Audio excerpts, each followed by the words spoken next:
আসসালামু আলাইকুম। বিএনপির ভেতরে এখন একটি ঈদের মতো খুশির আমেজ।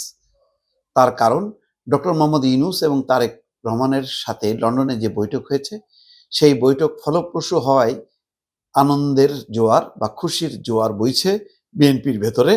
শুধু দলের নেতা, কর্মী, সমর্থক না, দেশের মানুষের মধ্যেও এক ধরনের স্বস্তির মনোভাব প্রকাশ পাচ্ছে।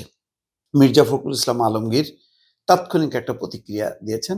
বলছেন, ডক্টর ইউনূস তারেক রহমানের বৈঠকে অনিশ্চয়তা কেটে গেছে। এই শিরোনামে যুগান্তর পত্রিকা রিপোর্ট করেছে।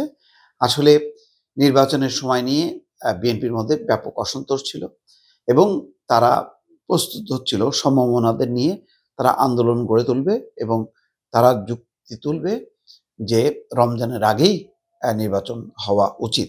এবং এখন কিন্তু সেই বিষয়টি সামনে এগুলো সেটাই চলে আসলো এবং সেই ক্ষেত্রে ডক্টর মোহাম্মদ ইউনূস এবং তার টিম বলছে যে কোনো আপত্তি নেই। এর মধ্যে হয়তো সংস্কার এবং বিচার যথেষ্ট এগিয়ে যাবে এবং এগিয়ে নেওয়ার ব্যাপারে সরকার ভীষণভাবে তৎপর হবে।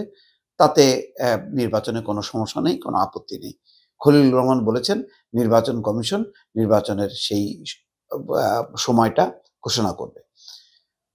এখানে বলা হচ্ছে যে অন্তর্বর্তী সরকারের প্রধান উপদেষ্টা অধ্যাপক ডক্টর মোহাম্মদ ইউনূস এবং বিএনপির ভারপ্রাপ্ত চেয়ারম্যান তারেক রহমানের বৈঠকের মধ্য দিয়ে অনিশ্চয়তা কেটে গেছে বলে মন্তব্য করেছেন মির্জা ফখরুল ইসলাম আলমগীর।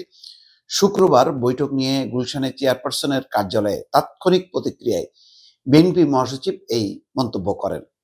এর আগে লন্ডনের ডরচেস্টার হোটেলে বৈঠক করেন প্রধান উপদেষ্টা ডক্টর মোহাম্মদ ইউনূস এবং বিএনপির ভারপ্রাপ্ত চেয়ারম্যান তারেক রহমান। গুরুত্বপূর্ণ এই বৈঠকে অংশ নিতে বাংলাদেশ সময় দুপুর ২টার দিকে হোটেলে পৌঁছান তারেক রহমান। খুবই আন্তরিকভাবে ডক্টর খলিলুর রহমান এবং তার টিম স্বাগত জানায় এবং যখন পৌঁছায় এগিয়ে আসেন ডক্টর মোহাম্মদ ইউনূস, করমর্দন করেন। তারপর পরেই তারেক রহমানের একটা কণ্ঠ শোনা গেছে যে আম্মা আপনাকে সালাম জানিয়েছেন। এবং ডক্টর মোহাম্মদ ইউনূসও বলেছেন যে তিনি কেমন আছেন।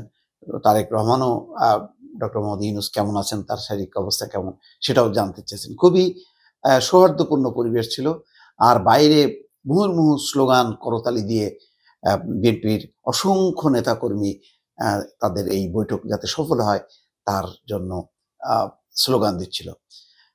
এখানে বলা হচ্ছে যে গুরুত্বপূর্ণ এই বৈঠকে অংশ নিতে বাংলাদেশ সময় দুপুর ২টার দিকে হোটেলে পৌঁছান তারেক রহমান। সেখানে তারেক রহমানকে স্বাগত জানান প্রধান উপদেষ্টা ডক্টর মোহাম্মদ ইউনূসের জাতীয় নিরাপত্তা উপদেষ্টা খলিলুর রহমান এবং শফিকুল আলম। এরপরে দুই নেতার বৈঠক শুরু হয়।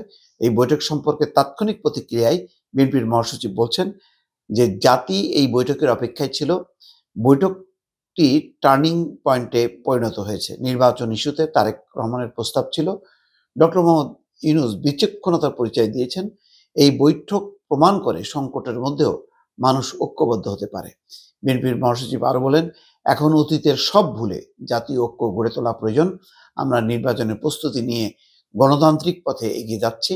গণতন্ত্র চর্চার বিষয়, একে অপরকে গালাগালি না করে জাতীয় ঐক্যমত্যের ভিত্তিতে দেশকে এগিয়ে নিতে হবে। তার মানে যথেষ্ট পরিমাণ এই বক্তব্যের মধ্য দিয়ে বোঝা যায় যে মির্জা ফখরুল ইসলাম আলমগীর ইতিমধ্যে বৈঠকের ফলাফল এবং বিষয়বস্তু জেনেছেন এবং ঢাকায় তিনি আনুষ্ঠানিক প্রতিক্রিয়া দিয়ে জানাচ্ছেন যেই ঘোর অমানিসা দেখা গিয়েছিল বা বলা যায় যে রাজনীতির ভাগ্যাকাশে যে দুর্যোগের ঘনঘটা ছিল সেটির অবসান ঘটেছে। এখন একটা স্বস্তি, এখন ঐক্যবদ্ধভাবে যাতে নির্বাচনের একটি চমৎকার উৎসব মুখর নির্বাচনের দিকে দেশ এগিয়ে যেতে পারে সেই লক্ষ্যে তিনি সবাইকে আহ্বান জানাচ্ছেন। তার অর্থ হচ্ছে সারা দেশে বিএনপি নেতা কর্মীদের মধ্যে একটি খুশির জোয়ার এবং মানুষের মধ্যে একটি স্বস্তি অবশ্যই ফিরে আসবে।